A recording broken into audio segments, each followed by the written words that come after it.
Welcome to our channel pharma unit. ये video में हम फार्मास्यूटिक सब्जेक्ट का थर्ड चैप्टर यानी कि फार्मास्यूटिकल एड्स को डिटेल में देखने वाले हैं। इस चैप्टर के पहले हमने फार्मास्यूटिक्स के फर्स्ट एंड सेकंड चैप्टर को भी कवर किया है और अगर अभी तक आपने फर्स्ट एंड सेकंड चैप्टर को नहीं देखा है तो डिस्क्रिप्शन बॉक्स में आपको इन चैप्टर के लिंक मिल जाएंगे। आप वीडियो लेक्चर के साथ साथ PDF नोट्स भी फ्री में डाउनलोड कर सकते हैं। और अगर अभी तक आपने हमारे चैनल को सब्सक्राइब नहीं किया है तो प्लीज़ सब्सक्राइब कर लीजिए। आपका एक सब्सक्रिप्शन मुझे नेक्स्ट वीडियो बनाने के लिए बहुत ज़्यादा मोटिवेट करता है। इस वीडियो में हम definition of pharmaceutical ads, ideal characteristic of pharmaceutical add and organoleptic agent को डिटेल में देखने वाले हैं। तो सबसे पहले हम देख लेते हैं definition of pharmaceutical aid. Pharmaceutical aid can be defined as the substance which have no or little pharmacological effect but are essential to be used in preparation of pharmaceutical dosage. So pharmaceutical aids ऐसे substance होते हैं जिनका हमारे body पर बहुत ही कम या हम बोल सकते हैं ना के बराबर इफेक्ट होता है, लेकिन ये फार्मास्यूटिकल डोसेज या मेडिसिन के प्रिपरेशन में बहुत ही ज़्यादा इम्पॉर्टेंट या एसेंशियल रोल निभाता है। Examples of pharmaceutical aids are organoleptic agents such as coloring agent, flavoring agent, sweetening agent, preservatives, acidifiers, antioxidants, binders, buffering agents, suspending agents etcetera. अगर हम बात करें एग्जाम्पल्स की तो ऑर्गेनोलेप्टिक एजेंट जैसे कि colouring agent, flavouring agent, sweetening agent and preservatives, acidifiers, antioxidants, binders, buffering agent, suspending agent, ये सब होते हैं एग्जाम्पल फार्मास्यूटिकल एड्स के जो कि फार्मास्यूटिकल डोसेज को बनाने में बहुत ही ज़्यादा इंपॉर्टेंट रोल निभाते हैं। नेक्स्ट हम ideal characteristic of pharmaceutical aid को देख लेते हैं। Pharmaceutical aid should be cheap. Pharmaceutical aid बहुत ही ज़्यादा चीप यानी कि सस्ता होना चाहिए। इसका जो प्राइस है वो बहुत ही कम होना चाहिए। It should be easily available. Pharmaceutical aid drug के प्रिपरेशन के टाइम हमें आसानी से मिल जाना चाहिए। Pharmaceutical aid does not react with the drug. Pharmaceutical aid किसी भी ड्रग के साथ रिएक्ट नहीं करना चाहिए। Pharmaceutical aid should B non toxic in nature. Pharmaceutical aid non toxic होना चाहिए नेचर में, यानी कि इसका हमारे बॉडी पर कोई भी टॉक्सिक इफेक्ट नहीं होना चाहिए। It should produce desired effect. Pharmaceutical aid desired यानी कि मनचाहा इफेक्ट प्रोड्यूस करना चाहिए। It should not change the chemical nature of the drug. Pharmaceutical aid किसी भी ड्रग की केमिकल नेचर यानी कि किसी भी ड्रग के इफेक्ट को चेंज नहीं करना चाहिए। It should not change the solubility of drug. Pharmaceutical aid किसी भी ड्रग के साथ जब हम इसको यूज़ करते हैं तो ये किसी भी ड्रग का सॉल्युबिलिटी चेंज नहीं करना चाहिए। ऐसा नहीं होना चाहिए कि पहले ड्रग सॉल्युबल था वाटर में लेकिन हमने जैसे ही अब फार्मास्यूटिकल एड को मिलाया अब वो इनसॉल्युबल हो गया। नेक्स्ट हम ऑर्गेनोलेप्टिक एजेंट के बारे में देख लेते हैं। So organoleptic agents are the components which have no therapeutic value but this are essential to formulate any drugs into attractive and acceptable pharmaceutical product. Organoleptic pharmaceutical agents ये ऐसे agents होते हैं जिनका कोई भी थेरापेटिक वैल्यू तो नहीं होता है लेकिन ये बहुत ही ज़्यादा इम्पॉर्टेंट, बहुत ही ज़्यादा एसेंशियल होते हैं किसी भी ड्रग को अट्रैक्टिव बनाने में और किसी भी ड्रग को एक्सेप्टेबल फार्मास्यूटिकल प्रोडक्ट बनाने में। अब यहाँ पे एक्सेप्टेबल फार्मास्यूटिकल प्रोडक्ट का मतलब क्या होगा, यानी कि ये ड्रग कोई भी पेशेंट आसान तरीके से एक्सेप्ट कर ले कंजम्पशन के टाइम पे। सो ऑर्गेनोलेप्टिक एजेंट 3 टाइप के होते हैं। फर्स्ट है कलरिंग एजेंट, सेकंड है फ्लेवरिंग एजेंट एंड थर्ड है स्वीटनिंग एजेंट। तो पहले हम कलरिंग एजेंट के बारे में देख लेते हैं। Colouring agent may be defined as a substance which is used in pharmaceutical industries for imparting color to the drugs. Coloring agent do not have any therapeutic effect but they are useful for product identification during manufacturing and distribution and also by the patient during consumption. All the coloring agent used in pharmaceutical formulation must be approved and certified by FDA as per Drug and Cosmetic Act 1940. So colouring agent ऐसे agent होते हैं, ऐसे substance होते हैं जो कि pharmaceutical industries में किसी भी ड्रग्स को कलर देने में काम आते हैं। कलरिंग एजेंट का हमारे ह्यूमन बॉडी पे कोई भी थेराप्यूटिक इफेक्ट तो नहीं होता है लेकिन ये बहुत ही ज़्यादा यूज़फुल होते हैं प्रोडक्ट के मैन्युफैक्चरिंग एंड डिस्ट्रीब्यूशन के टाइम पे आइडेंटिफाई करने के लिए।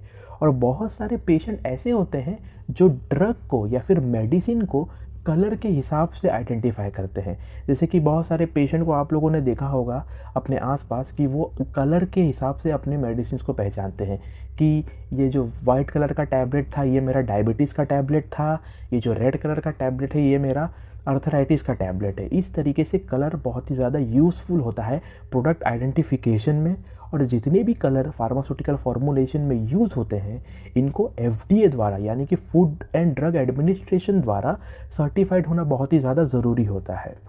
नेक्स्ट हम क्लासिफिकेशन ऑफ कलरिंग एजेंट देख लेते हैं, जो कि एग्जाम पॉइंट ऑफ व्यू बहुत ज़्यादा इंपॉर्टेंट है। अगर हम क्लासिफिकेशन की बात करें कलरिंग एजेंट की, सो कलरिंग एजेंट दो पार्ट में क्लासीफाई हुए हैं। पहला है नेचुरल कलर्स एंड दूसरा है सिंथेटिक कलर्स। तो पहले हम नेचुरल कलर को देख लेते हैं, देन हम सिंथेटिक कलर्स को देखेंगे। So first natural colours. Natural colours are obtain from plant, animal and mineral sources. अगर हम बात करें नेचुरल कलर की, तो नेचुरल कलर हमें एनिमल, प्लांट और मिनरल के द्वारा मिलता है। पहले हम मिनरल सोर्सेज के बारे में देख लेते हैं। The colour which are obtain from minerals are use to colour the lotion, cosmetics and other pharmaceutical products which are use internally as well as externally. जितने भी कलर हमें मिनरल द्वारा मिलते हैं वो सब के सब colour lotions, body lotions, cosmetics और अलग अलग फार्मास्यूटिकल प्रोडक्ट जो कि ह्यूमन बॉडी के इंटरनली और एक्सटर्नली यूज हो सके उन सबको कलर देने में बहुत ही ज़्यादा काम आता है। तो अगर हम एग्जाम्पल की बात करें मिनरल की, तो दो टाइप के मिनरल बहुत ही ज़्यादा यूज़ होते हैं फार्मास्यूटिकल फॉर्मुलेशन में एज अ कलरिंग एजेंट। तो इनका नाम है titanium dioxide and ferric oxide. तो अगर हम बात करें टाइटेनियम डाइऑक्साइड की, तो टाइटेनियम डाइऑक्साइड नेचुरली डाइऑक्साइड होता है जो कि cosmetics and skin care product जैसे कि सनस्क्रीन प्रोडक्ट को कलर देने में बहुत ही ज़्यादा काम आता है। तो इसका एक कैरेक्टरिस्टिक होता है कि ये जो प्रोडक्ट है उसे सनलाइट का जो यूवी रेज होते हैं, अल्ट्रा वायलेट रेज जो कि सन से निकलते हैं, उनसे ये किसी भी प्रोडक्ट को बचा के रखता है। नेक्स्ट है फेरिक ऑक्साइड। तो फेरिक ऑक्साइड बहुत ही ज़्यादा केमिकली स्टेबल होता है और ये कॉस्मेटिक में कलर पहुंचाने का काम करता है। सो नेक्स्ट नेचुरल कलर के सोर्स होते हैं plants. The colours which are derive from plants are obtain through extraction process. जितने भी कलर हमें प्लांट द्वारा मिलते हैं वो सब के सब हम एक्सट्रैक्शन प्रोसेस के द्वारा हम कलर को निकालते हैं प्लांट के अंदर से। अगर हम एग्जांपल की बात करें, सो इंडिगो एंड बीटा कैरोटीन ये दोनों बहुत ही ज़्यादा यूज़ होने वाले कलर हैं जो कि प्लांट से डिराइव होते हैं, प्लांट से हमें मिलते हैं। अगर हम बात करें इंडिगो की, तो इंडिगो हमें इंडिगोफेरा टिंक्टोरिया नाम के प्लांट से मिलता है जो कि फार्मास्यूटिकल प्रोडक्ट को कलर देने में काम आता है। अगर हम बात करें बीटा कैरोटीन की, तो बीटा कैरोटीन हमें वेजिटेबल्स जैसे कि कैरेट, स्पिनच, ब्रोकली, इन सब प्लांट से हमें क्या मिलता है, बीटा कैरोटीन मिलता है जो कि कॉस्मेटिक्स एंड बहुत सारे विटामिन्स को कलर देने में बहुत ही ज़्यादा काम आता है। नेक्स्ट हम एनिमल कलर देख लेते हैं, यानी कि ऐसे कलर्स जो एनिमल के द्वारा हमें मिलते हैं। सो दो टाइप के कलर हमें एनिमल द्वारा मिलते हैं। पहला है टायरीन ब्लू एंड दूसरा है कॉकनियल। अगर हम बात करें टायरीन ब्लू की, सो ये हमें मिलता है स्नेल के ग्लैंड के सिक्रीशन से। और हम बात करें कॉकनियल की, तो कॉकनियल हमें मिलता है कोकस कैक्टस नाम के इंसेक्ट से। और इन कॉकनियल का जो कलर है वो red colour, brilliant red colour होता है। नेक्स्ट हम सिंथेटिक कलर देख लेते हैं। So synthetic colouring agent are used in pharmaceutical and cosmetic product to enhance their appearance without any toxicity. So synthetic colour ऐसे कलर होते हैं, ऐसे कलरिंग एजेंट होते हैं जो कि फार्मास्यूटिकल प्रोडक्ट एंड किसी भी कॉस्मेटिक प्रोडक्ट के अपीयरेंस को बहुत ही ज़्यादा अच्छे तरीके से बढ़ा देते हैं बिना किसी टॉक्सिसिटी के। एग्जाम्पल की बात करें हम सिंथेटिक कलर की, तो 3-4 टाइप के कलरिंग एजेंट होते हैं जैसे कि caramel, coal tart colour and lake dyes. तो एक एक करके हम इसे देख लेते हैं। फर्स्ट है caramel. It is dark brown material obtained by carbohydrate. It is commonly known as burnt sugar. Caramel is obtained by the process known as caramelization. अब ये जो कैरामेल होता है, ये इनका जो कलर होता है वो डार्क ब्राउन कलर होता है जो कि हमें कार्बोहाइड्रेट यानी कि शुगर से मिलता है हमें ये। हम इस कैरामेल को हम बर्न शुगर भी बोलते हैं। जो ये कैरामेल हमें मिलता है ये एक प्रोसेस के द्वारा मिलता है जिसे हम बोलते हैं कैरामेलाइजेशन। अगर हम शुगर को बहुत ही ज़्यादा हीट कर देते हैं, बहुत ज़्यादा जला देते, तो हमें क्या मिल जाता है, कैरामल मिल जाता है। और इसी प्रोसेस को हम बोलते हैं कैरामलाइजेशन। और ये कैरामल फार्मास्यूटिकल प्रोडक्ट को कलर देने में बहुत ही ज़्यादा काम आता है। नेक्स्ट है coal tar colours. So this are obtained from petrochemicals and coals. Coal tar dye are commonly used in medicated shampoos, soaps, ointments and etc.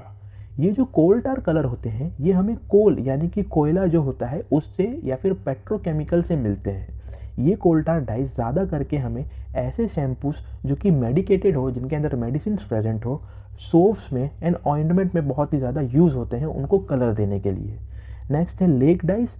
Lake dyes are also use in pharmaceutical drug. Lake dyes ऐसे colour के ऐसे dies होते हैं जो हमें pharmaceutical product में किसी भी ड्रग्स को या मेडिसिन को कलर देने में काम आते हैं। सो नेक्स्ट हम देख लेते हैं flavouring agents. Flavouring agent are usually used to marks the saline, bitter and sure taste. Flavoring agent is required to increase the patient acceptance. They are generally used in oral dosage form such as tablets, chewable tablets, syrups, antacids, vitamins and antibiotics. Flavoring agent drug के saline, bitter and sure taste को cover करने में बहुत ही ज़्यादा काम आता है। यानी कि अगर कोई ड्रग का टेस्ट सलाइन नमकीन हो, बीटर यानी कि कड़वा हो, श्योर यानी कि अगर वो खट्टा हो ड्रग का टेस्ट, तो इन तीनों टेस्ट को कवर करने के लिए, इन्हें छुपाने के लिए हम फ्लेवरिंग एजेंट का यूज़ करते हैं। फ्लेवरिंग एजेंट बहुत ही ज़्यादा नेसेसरी होता है पेशेंट के एक्सेप्टेंस में। यानी कि फ्लेवरिंग एजेंट का रोल बहुत ही ज़्यादा बड़ा होता है जब पेशेंट किसी भी ड्रग को एक्सेप्ट करता है कंजम्पशन के टाइम पे। ये जो फ्लेवरिंग एजेंट होता है ज़्यादा करके हम इसे ओरल डोसेज फॉर्म यानी कि ऐसा ड्रग्स जो हम माउथ से ले सके, अपने मुंह से ले सके, उसके अंदर ये फ्लेवरिंग एजेंट बहुत ही ज़्यादा काम आते हैं। जैसे कि टैबलेट्स, च्यूएबल टैबलेट्स यानी कि ऐसे टैबलेट जिन्हें हम चबा के खाते हैं, फिर सिरप्स हो गए, एंटासिड्स हो गए हैं, विटामिन्स एंड एंटीबायोटिक्स, ये सब में फ्लेवरिंग एजेंट बहुत ही ज़्यादा काम आते हैं। Flavoring agents are used in the concentration of 0.5 to 0.75%. They are usually stored at 15 to 30 degrees Celsius. In pediatric drug, flavoring agent play very important role. Flavoring agent हम 0.5 to 0.75% के concentration में drugs के अंदर use करते हैं। इसे हम generally 15 to 13 degree centigrade के अंदर इसे स्टोर किया जाता है। और फ्लेवरिंग एजेंट का जो रोल होता है वो पेडियाट्रिक डोसेज फॉर्म में बहुत ही ज़्यादा नेसेसरी होता है। पेडियाट्रिक डोसेज फॉर्म मतलब ऐसे डोसेज फॉर्म, ऐसे ड्रग्स जो छोटे छोटे बच्चों के लिए यूज़ हो सके। सो अगर हम बच्चों की बात करें तो उन्हें कोई भी ऐसे ड्रग जो कड़वा हो, जिनका टेस्ट नमकीन हो, जिनका टेस्ट खट्टा हो, वैसे ड्रग्स उन्हें पसंद नहीं आते। तो उन टेस्ट को कवर करने के लिए फ्लेवरिंग एजेंट का काम बहुत ही ज़्यादा नेसेसरी होता है पेडियाट्रिक डोसेज फॉर्म में। Flavoring agents are thermolabile in nature, so they are added very carefully during formulation of drugs. Flavoring agent thermolabile in nature होते हैं। thermolabile का मतलब ऐसे सब्सटेंस जो हीट के कारण, बहुत ज़्यादा हीट के कारण वो उन्हें डैमेज पहुंच जाता है, वैसे सब्सटेंस को हम बोलते हैं थर्मोलेबाइल सब्सटेंस। तो ये जो फ्लेवरिंग एजेंट होते हैं ये थर्मोलेबाइल होते हैं। तो इन्हें हम ड्रग्स के फॉर्मुलेशन के दौरान बहुत ही एकदम केयरफुल तरीके से, बहुत ही देख के हमें इन फ्लेवरिंग एजेंट को ड्रग के फॉर्मुलेशन में डालना पड़ता है। क्यों? क्योंकि अगर हमने इसे ऐसे टाइम पे डाल दिया जो टाइम पे ड्रग को अगर हम हीट कर रहे हैं, तो उस टाइम पे ये अगर हमने फ्लेवरिंग एजेंट को डाल दिया तो ये फ्लेवरिंग एजेंट का कुछ काम नहीं हो पाएगा वहाँ पे, वो फ्लेवरिंग एजेंट वहाँ पे पूरी तरह से डैमेज हो जाएगा। तो हम फ्लेवरिंग एजेंट को ड्रग के अंदर ऐसे टाइम पे डालते हैं जब हम ड्रग को हीट ना कर रहे हों। सो नेक्स्ट हम क्लासिफिकेशन ऑफ फ्लेवरिंग एजेंट देख लेते हैं। सो फ्लेवरिंग एजेंट भी दो पार्ट में क्लासीफाई हुआ होता है। एक होता है नेचुरल फ्लेवरिंग एजेंट एंड दूसरा है सिंथेटिक फ्लेवरिंग एजेंट।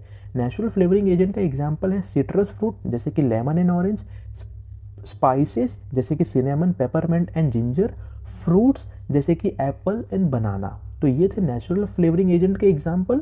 नेक्स्ट हम देख लेते हैं सिंथेटिक फ्लेवरिंग एजेंट के examples. So benzaldehyde, cinnamic aldehyde, coumarin, ethyl methyl ketone, ये सब होते हैं सिंथेटिक फ्लेवरिंग एजेंट्स के एग्जाम्पल। इसके बाद हम स्वीटनिंग एजेंट्स के बारे में देख लेते हैं। Sweetening agents are used to impart sweet taste to the bitter pharmaceutical formulations. They are mainly used for the drugs which are taken via oral route such as tablets, chewable tablets, antacids and syrups. So sweetening agent ऐसे agent होते हैं जिनका use हम किसी भी beater यानी कि कड़वे ड्रग के अंदर यूज़ करते हैं ताकि वो जो कड़वा ड्रग है वो मीठा बन जाए। तो इसका यूज़ ज़्यादा करके हम ओरल ड्रग्स यानी कि ऐसे ड्रग्स जो हम ओरली लेते हैं, जो अपने मुंह से लेते हैं डायरेक्टली, वैसे ड्रग्स के अंदर बहुत ही ज़्यादा इसका यूज़ करते हैं। जैसे कि टैबलेट्स, च्यूएबल टैबलेट्स, ऐसे टैबलेट्स जिसे हम चबा के खाते हैं, देन एंटासिड्स, सिरप्स, इन सब में स्वीटनिंग एजेंट का बहुत ही ज़्यादा अच्छा रोल होता है। Sweetening agent are widely use in paediatric drugs because childrens prefer more sweet drugs. अगर हम स्वीटनिंग एजेंट की बात करें तो इनका यूज़ पेडियाट्रिक ड्रग यानी कि ऐसे ड्रग जो बच्चों के लिए काम आ सके, वैसे ड्रग में इनका बहुत ही अच्छा रोल होता है, बहुत ही इंपॉर्टेंट रोल होता है, क्योंकि जो छोटे छोटे बच्चे होते हैं वो मीठे ड्रग को प्रीफर बहुत ही ज़्यादा प्रीफर करते हैं। Homeopathic and Ayurvedic medications also use sweetening agent. Sugar is most widely used sweetening agent because of its viscous nature as well as preservative nature. So अगर हम बात करें स्वीटनिंग एजेंट की, तो आज के टाइम पे homeopathic medicine and Ayurvedic medicine के अंदर भी स्वीटनिंग एजेंट का बहुत ही ज़्यादा वाइडली यूज़ हो रहा है। शुगर एक ऐसा एजेंट होता है जो कि स्वीटनिंग एजेंट की तरह बहुत ही वाइडली यूज़ होता है। इसके दो कारण होते हैं शुगर के यूज़ करने के लिए। पहला तो शुगर बहुत ही ज़्यादा विस्कस होता है, बहुत ही गाढ़ापन देता है किसी भी फॉर्मुलेशन को, और दूसरा ये एज अ प्रिजर्वेटिव भी काम करता है। नेक्स्ट हम क्लासिफिकेशन ऑफ स्वीटनिंग एजेंट देख लेते हैं। तो स्वीटनिंग एजेंट भी दो पार्ट में क्लासीफाई हुआ है। पहला है नेचुरल स्वीटनिंग एजेंट एंड दूसरा है आर्टिफिशियल स्वीटनिंग एजेंट। तो पहला हम नेचुरल स्वीटनिंग एजेंट को देख लेते हैं। सो नेचुरल स्वीटनिंग एजेंट के एग्जाम्पल है sucrose and liquid glucose. So sucrose, it is soluble in water and easily available in highly purified form. It is mainly used in tablets and syrups. Sucrose water में soluble होता है और ये हमें आसानी से कहीं भी मिल जाता है। ये प्यूरिफाइड फॉर्म में हमें मिल जाता है कहीं पे भी, और इसका यूज़ ज़्यादा करके टैबलेट्स एंड सिरप के फॉर्मुलेशन में बहुत ही ज़्यादा यूज़ होता है। नेक्स्ट है liquid glucose. Liquid glucose is also known as glucose syrup. It is obtained from potatoes, wheat, barley and rice. Glucose syrups contain glucose, maltose and other sugar. It is used to sweeten the liquid dosage form. Liquid glucose को हम glucose syrup के नाम से भी जानते हैं। ये हमें पोटैटोज, वीट, बार्ली, राइस, इन सब से हमें क्या मिलता है? लिक्विड ग्लूकोज मिलता है। लिक्विड ग्लूकोज यानी कि ग्लूकोज सिरप के अंदर ग्लूकोज, माल्टोस एंड बहुत सारे अलग अलग शुगर्स भी प्रेजेंट होते हैं जिनका इस्तेमाल लिक्विड डोसेज फॉर्म को स्वीट करने के लिए बहुत ही वाइडली यूज़ होता है। नेक्स्ट हम आर्टिफिशियल स्वीटनिंग एजेंट देख लेते हैं। सो आर्टिफिशियल स्वीटनिंग एजेंट ऐसे स्वीटनिंग एजेंट होते हैं जो हम खुद ब खुद लैबोरेटरी में बनाते हैं। सो इसके एग्जाम्पल होते हैं सैकरिन, एस्पार्टेम एंड साइक्लामेट्स। तो पहले हम सैकरिन के बारे में देख लेते हैं। It is artificial sweetening agent which is almost 500 times sweeter than sugar. The main disadvantage of saccharin is it has carcinogenic properties. Saccharin एक artificial sweetening एजेंट होता है जो कि 500 गुना ज़्यादा मीठा होता है किसी भी नॉर्मल शुगर से। इसका लेकिन एक ही बहुत बड़ा मेन डिसएडवांटेज होता है कि सैकरिन के अंदर रिसर्चर ने ये पाया कि इनके अंदर कार्सिनोजेनिक प्रॉपर्टीज़ यानी कि कैंसर प्रोड्यूसिंग प्रॉपर्टीज़ होती हैं। सो इसीलिए सैकरिन को बहुत ही ज़्यादा केयरफुली और बहुत ही कम अमाउंट पे यूज़ किया जाता है। सेकेंड आर्टिफिशियल स्वीटनिंग एजेंट का नाम है aspartame. It is artificial sweetening agent which has hygroscopic properties and that is why it is less stable in presence of moisture. अस्पार्टेम भी एक आर्टिफिशियल स्वीटनिंग एजेंट होता है जिसके पास हाइग्रोस्कोपिक प्रॉपर्टीज़ होती है। सो हाइड्रोस्कोपिक कंडीशन या फिर हाइड्रोस्कोपिक प्रॉपर्टीज़ ऐसी प्रॉपर्टीज़ होती है किसी भी ड्रग की कि ये मॉइस्चर यानी कि नमी के एनवायरनमेंट में ये लिक्विड में कन्वर्ट हो जाते हैं, इनके अंदर से लिक्विड निकलने लगती है। सो इसीलिए अस्पार्टेम मॉइस्चर के प्रेजेंस में बहुत ही ज़्यादा अनस्टेबल होता है। नेक्स्ट हम साइक्लामेट्स देख लेते हैं। It is an artificial sweetener which is 30 to 50 times more sweeter than sucrose. It is cheaper than most of its sweetening agent and it is stable under a heating environment, but it has the main disadvantage that it is also a carcinogenic in nature, that is why it is banned in India. अगर हम बात करें साइक्लामेट्स की, तो ये भी एक artificial sweetening agent होता है जो कि 30 to 50 टाइम्स मोर स्वीटर होता है किसी भी नॉर्मल सुक्रोज से, किसी भी नॉर्मल शुगर से। ये सस्ता होता है, आसानी से कहीं पे भी मिल जाता है हमें मार्केट में, लेकिन ये इसका एक बहुत ही बड़ा डिसएडवांटेज होता है कि इसके अंदर भी कार्सिनोजेनिक प्रॉपर्टीज़ होती है, ऐसी प्रॉपर्टीज़ जो कैंसर पैदा कर सकते हैं किसी भी ह्यूमन बींग्स में। सो इसकी वजह से साइक्लामेट्स पहले बहुत ही अवेलेबल हुआ करता था मार्केट में, लेकिन आज के टाइम पे, प्रेजेंट टाइम पे इसे बैन कर दिया गया है। So thanks for watching this video. अगर आपको इस वीडियो से कोई भी क्वेश्चन है तो आप हमें कमेंट बॉक्स में पूछ सकते हैं, या फिर आप हमें मेल कर सकते हैं। इंस्टाग्राम पे भी हमारा पेज है फार्मा यूनिट नाम से, वहाँ पे आप कनेक्ट हो सकते हैं। वहाँ पे भी हम बहुत ही एक्टिव होते हैं, नए नए पोस्ट, नए नए क्विजेस, नए नए फैक्ट्स अबाउट मेडिसिन वहाँ पे हम डालते हैं। और इस जो आपने वीडियो देखा, इस वीडियो के आप PDF नोट्स फ्री में डाउनलोड कर सकते हैं, लिंक आपको डिस्क्रिप्शन बॉक्स में मिल जाएगा।